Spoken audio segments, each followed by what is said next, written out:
what's going on, everybody? It's your boy Naruto Explained here, bringing you guys a review for Boruto Chapter 46. And like always, if you're an anime-only fan, this is the time of the month where I encourage you to click off of the video of autoplay brought you here by mistake. But with that being said, if you're still here, we really need to talk about this chapter because there's a lot going on it. So first of all, before I get into all the crazy stuff like with the ultimatum that Naruto looks like he's gonna face, whether or not to actually kill Boruto or allow Momoshiki to revive himself, kill Kawaki or allow Isshiki to revive himself, I'll get to all that in a second. I absolutely gotta tip my hat to Ikimoto on this. So you guys know I've been highly critical of the guy in the past, and I love how Ikimoto just blended the obvious Dragon Ball influence that he's talked about in the past, but also he's blended some of that Kishimoto element. Like this fight with Kashin Koji versus Jigen, yo, this was a good fight, man. Like Forever World said it in a couple chapter reviews back, right? He said, man, you know, reading these Boruto chapters is kind of making you feel like you're going back to when Naruto's running weekly and everything. And I gotta say this, reading this chapter, this felt like a Naruto fight with a little bit of Dragon Ball mixed into it. Like the way that the punches and everything were being thrown in the chapter, that's like some straight Akira Toriyama type stuff. So that part was cool, but like the way that Koji is just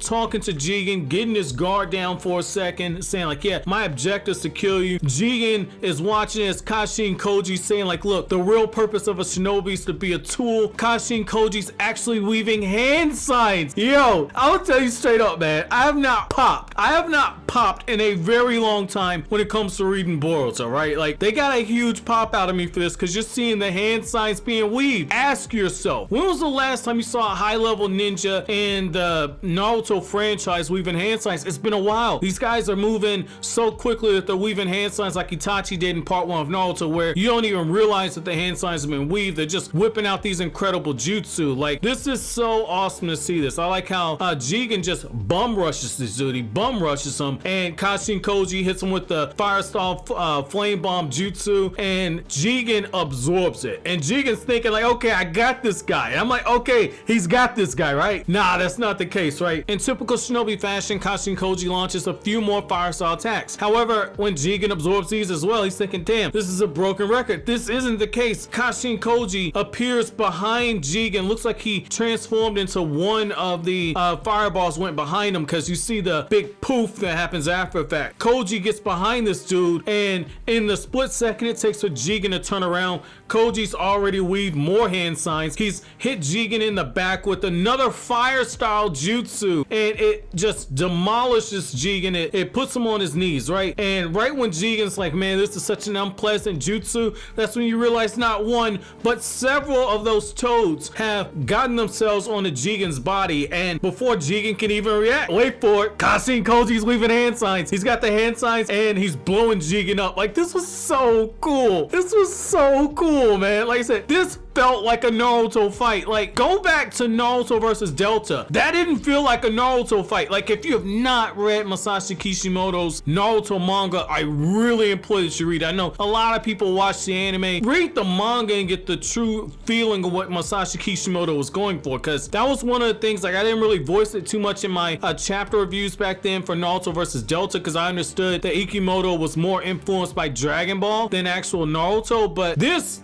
feels like a Naruto fight. This was good. Like I have high expectations to see how this fight's gonna continue onward. But you get this moment where Kashin Koji's watching as Jigen's just completely burning up in the flames, and you know Ikimoto has this really good shot where you see the cape flapping up and you see the shading on the inside of the actual cape, and you see the flames just kind of licking all over the place. Like that was such a beastly shot, man. That was such a beastly shot. And what I love about this is it's like now after 4 years, we're seeing Ikimoto coming to his own when it comes to his battle style, where he's blending the Naruto elements that fans love, but he's also blending his Dragon Ball influence, and he's blending his own style as a mangaka. We're starting to see him start to put those pieces together. So this is gonna be really fun to see if he's able to continue this going forward. Like I love this, right? I think that he's finally started to hit his balance, and I have to say this, I have to give him credit for this. If you go back to Kishimoto, when Naruto Naruto was weakly, Kishimoto really hit his stride towards the middle part of year 3. So year 3 would be right before you got into the Sasuke retrieval arc. So that's around the time Kishimoto started his stride, and then he peaked around the pain arc. I know some people disagree with that, but he peaked around the pain arc. And so what I gotta say right here is that Jigen, I like how Jigen, after being burned by the flames, Jigen is able to absorb. And Kashin Koji says like, man, I guess it was futile. It's like Kashin Koji knew that wasn't gonna work, and I really feel like that was lip service to an extent, because we know at the end of the chapter that Kashin Koji has a huge trump card, which again, that got a huge pop out of me too. But Kashin Koji has yet another trump card under his sleeves that he's waiting to use on Jigen, but he's really just testing out the information that he's got. And I like how Naruto, as he's watching the fight, Naruto, they're doing some serious teasing right here. They're doing some serious teasing right now. Like, you got Naruto and he's like, man, that mask guy, the way he fight, it's like,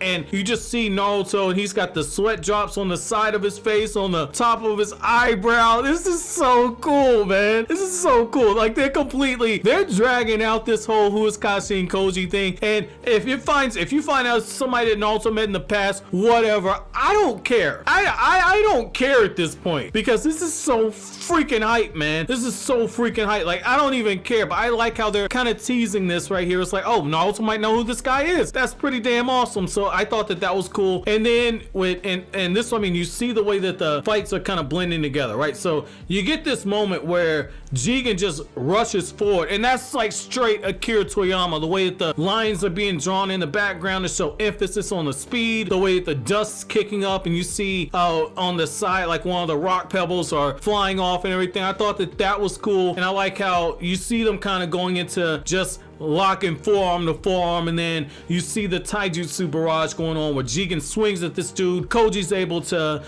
get out the way. Koji counters with a cross hook. Jigen's able to catch his punch, which shouts out to Jigen for that, because I don't know how many of you guys know this, but to catch a punch is you gotta be really strong to catch a punch. Like, that was so badass right there. But I like how they're just going through and they're swapping hands. You see how you got like the da da da da da da da da. You see all the little sound effects and everything. And then right when Koji's fighting Jigen, you don't even see the hand signs getting weaved. Like, I would have liked to actually seen the hand signs as they're breaking apart get weaved, but you know, hey, we chalk this up to Itachi versus Kurenai and Kakashi and Asuma, where Itachi was just doing that stuff so fast, or even the Sasuke battle where he's weaving the signs so fast you don't even realize it happened. Like, Koji just springs up, got 3 shadow clones, he pop up on Jigen like, yeah dog, what's up, I want all the smoke, let me see what you got right there. But that ain't what happened though, right? Like, he tries to get this dude, punch him in behind, right? He tries to punch him from behind. Jigen ends up getting behind him. Jigen showing some quick reflexes on this, and Jigen's able to get behind Koji,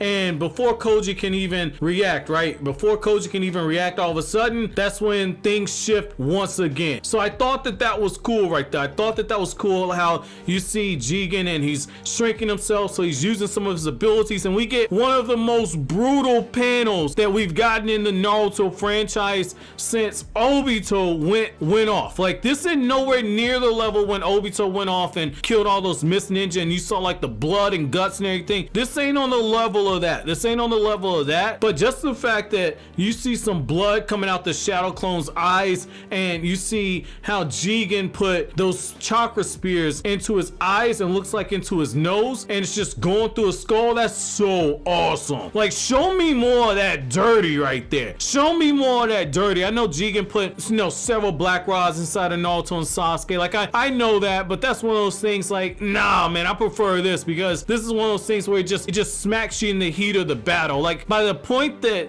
Naruto and Sasuke got hit, we were already hit with the fact that like Naruto and Sasuke are outclassed on this one, because Jigen's so weak. You know, you're thinking Koji can actually pull this off. So this was done in the element of surprise for the battle. So shouts out to Ikimoto for that, and I got to give him some more props on this, because you know, I've been saying like, man, I'd like him to play with this paneling a little more. Like with this one, you see some slanted panels, like he's not using the same squares, and you know, when you got Boruto and them giving the commentary, the way he's got it shaded where he's got the window underneath and you see Boruto smearing the rest of them, like that's when he's playing around with this paneling. So I thought that was really cool how he's emphasizing some of this, because especially with the way he's doing those lines and everything to emphasize speed, when you play with paneling like this, it makes the scene come off more dynamic. So I love that right there. And I like how, you know, there's a pause in the action, and, you know, the pacing is really good for this, because just when you think like, oh man, they're about to ramp it up again, they kind of pump the brakes for a second and gives you an opportunity to kind of segue into Amado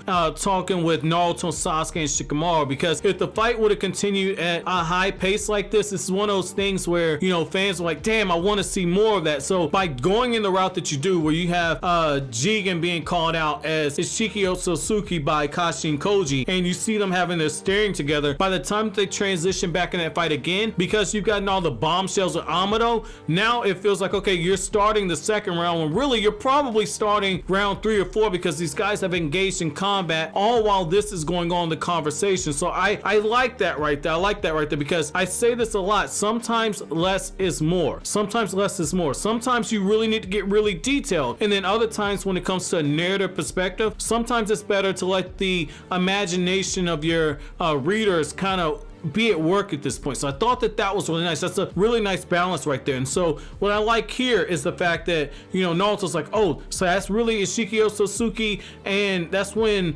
Amado says like, well, you know, that Jigen's true identity, or rather it'd be more correct to say that's actually his true form. And then when we get the whole bombshell, it makes me think maybe I should have stuck to the theory I had before, that like, oh, this is really Kaguya's partner. And I kind of backed off for a little bit, and, you know, one of you guys sent me a tweet with the mythology for Jigen to kind of support some of the stuff I said in the video about Ishiki's not Kaguya's partner. I thought like, nah, there's no way they're gonna do this and retcon this. You know, the fact is that like, I was like, oh man, okay, so, you know, damn man, so, you know, Kaguya came with a partner, it seems like. And when you look at the dynamics with those Sasuke clan, the thing that kind of has me kind of question this a little bit is, if you go by the Boruto movie novelization that Kodachi and Masashi Kishimoto worked on, they worked on the script for the movie, but the novelization was more so Kodachi. In that, you have this passing line where Momoshiki says, like, you know, Kinshiki is his father figure. He's charged with being a guardian, and there's times where Momoshiki wants to act aggressively, but he knows he needs to kind of reel things in a little bit, and in some cases speed things up, because he doesn't want to necessarily disappoint Kinshiki because he's his guardian. So it makes me wonder, is Kaguya the charge of Isshiki? Was Isshiki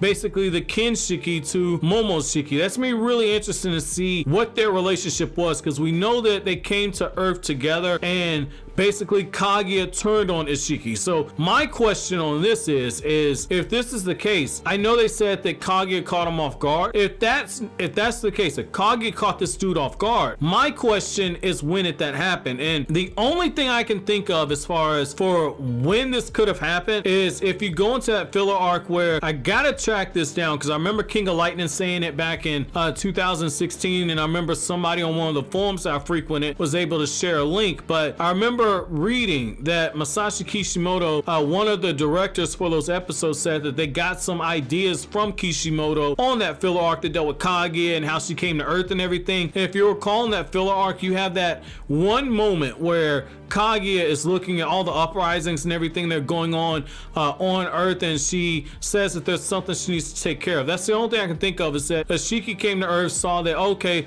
the chakra fruit has started to harvest and everything. Looks like you've already eaten it, because you know, you have Amado saying like, look, you know, maybe Kaguya wanted the chakra fruit for herself. Maybe that's when they had their mix up. Maybe that's something that took place that happened off screen. That's the only time I can really think of it. But, you know, you get this really, really sympathetic shot where Jigen is being choked out by a half-dead Isshiki Otsutsuki, and essentially what ends up happening is Isshiki has to shrink himself down to where he can get into Jigen's ear, and then he can travel up to his brain, and by feeding on his brain, he's able to take over his body on some real parasite type stuff. And what ends up happening is because Jigen's body's so weak, Isshiki knows that he can't necessarily use Jigen as his vessel. And so what ends up happening at this point is Sasuke's putting all of the pieces together. He's like, wait a second, like, why is it that Isshiki has karma, and yet you say that this guy isn't necessarily his real vessel. And I like that about Sasuke because, you know, it goes back to one of the things I,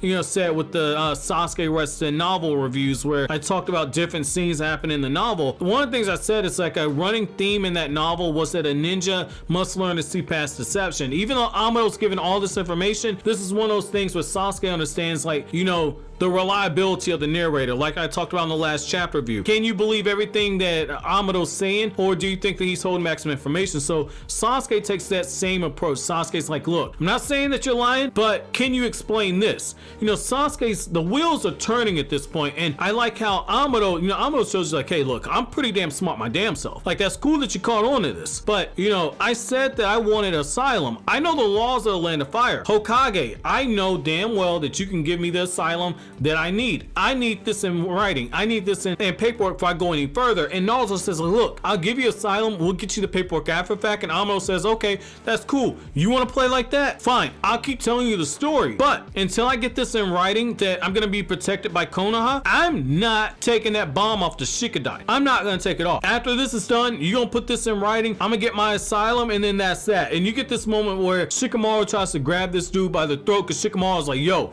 I don't like this right here. Amado's looking at this dude all smug. Amado's like, look, I'm a citizen of Konoha now. Do you really think that you need to take the stance that you did? The Hokages protect me now. Like, I like this right here. Like, Amado is teaching all you guys, okay? So all my younger viewers, he's teaching you that life isn't about what you earn. Life isn't about what you feel like you deserve. Life is about what you're in position to leverage for yourself. And that's essentially what Amado's doing right here. And that's when we get the bombshell. That's when we get the bombshell that essentially the way that karma works, and it's like I suspected. Essentially, what karma's going to end up doing is that it acts like a backup file for the Otsutsuki, to where they're able to, at the verge of death, they're able to, if they have enough power left, apparently, they're able to create the karma seal, encrypt their own essence and well-being into the karma seal, and then gradually over time, as the karma begins to resonate, as this happens and more that power leaks out, eventually the Otsutsuki is able to take over the body of the vessel, which, just gotta say, I got hammered when I said that. Momoshiki's gonna try and take over Boruto's body and take over the whole body itself. Lo and behold, that's exactly what Amado says. And when Naruto finds this out, Naruto's like, look, you gotta be kidding me. There's gotta be a way to save this guy. You can't tell me that my son's gonna be immediately erased. And I think that right here, you know, you see the concerned expression on Boruto's face as well as Naruto's face.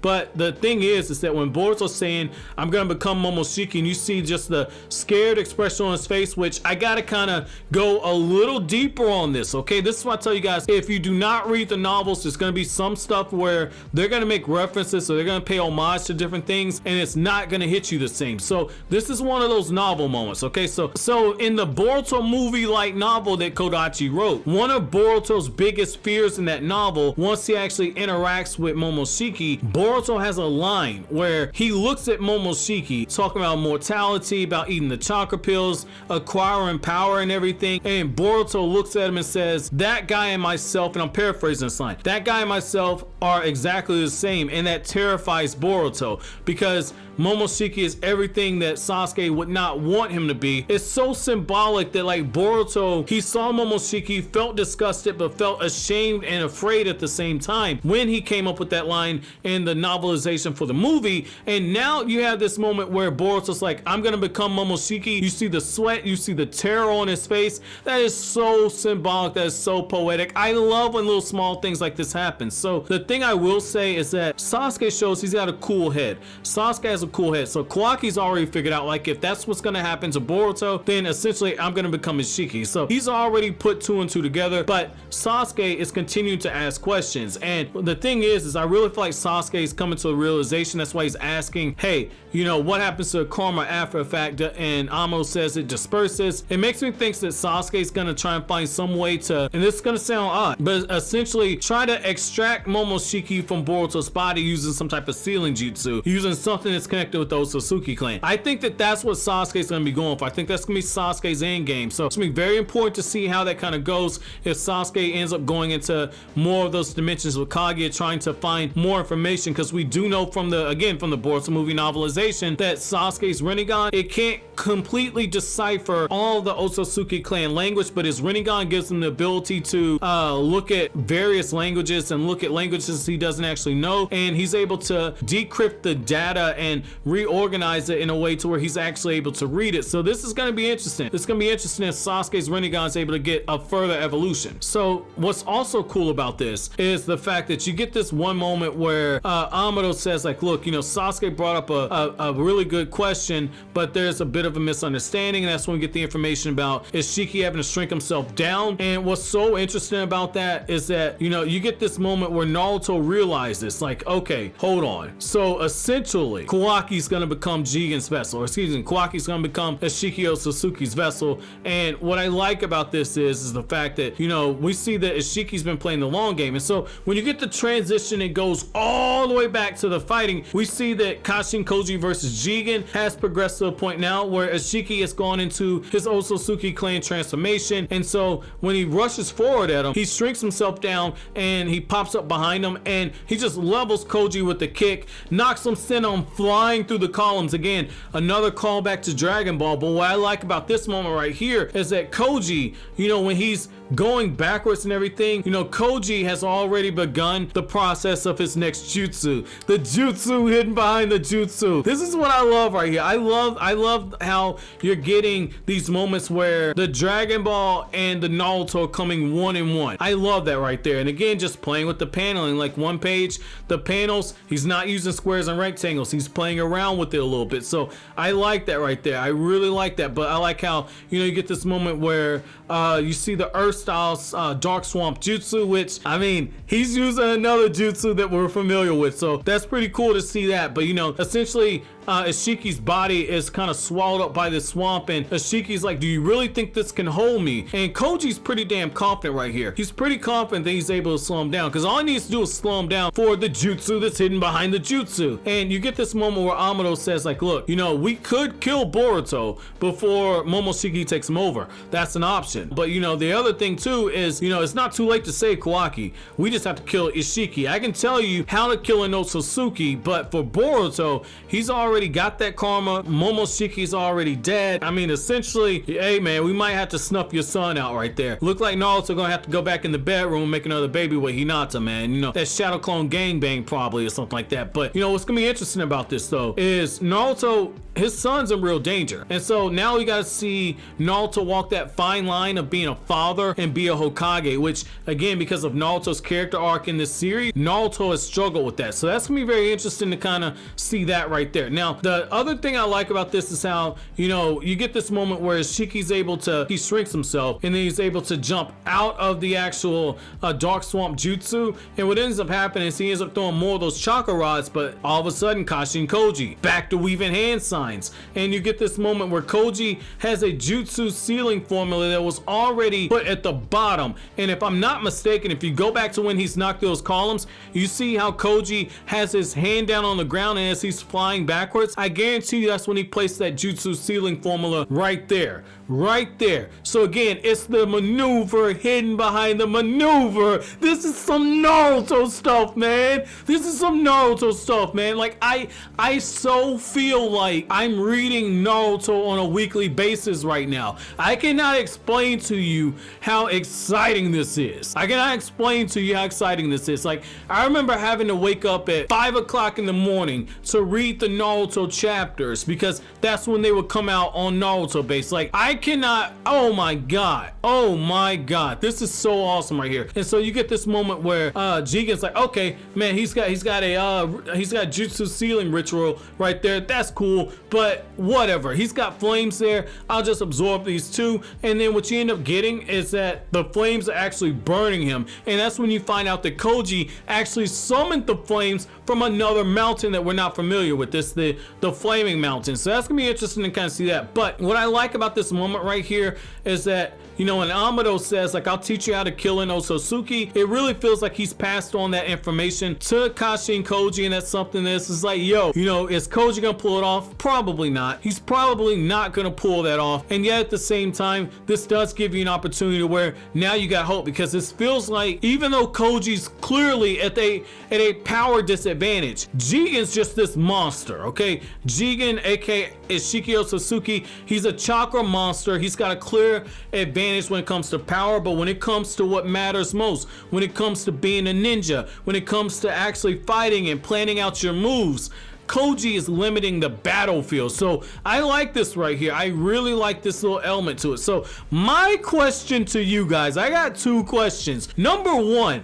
how did you guys feel about this fight? How did you feel about blending Dragon Ball elements with the auras and the auras kind of flaring when the guys are flying and the way that the movements and the punches are going? How did you guys feel about the Dragon Ball element being mixed in with the Naruto element where it's the jutsu behind the jutsu and just some of the tactics that you normally see in Naruto fights? Do you guys agree with me that Ikimoto is starting to come into his own when it comes to his action sequences? And my second question before we get out of here, I almost forgot my second question. My second question to you guys is, do you guys think that if push came to shove, Naruto would sign off on killing Boruto? Or do you guys think that Sasuke is gonna find a way to have the karma extracted from Boruto to where he can save Boruto from Momoshiki? What do you guys think about that? But as always, guys, if you like anything I had to say, don't forget to comment, rate, subscribe, and share. Thank you so much for watching all the way to the end. Have an awesome day, guys.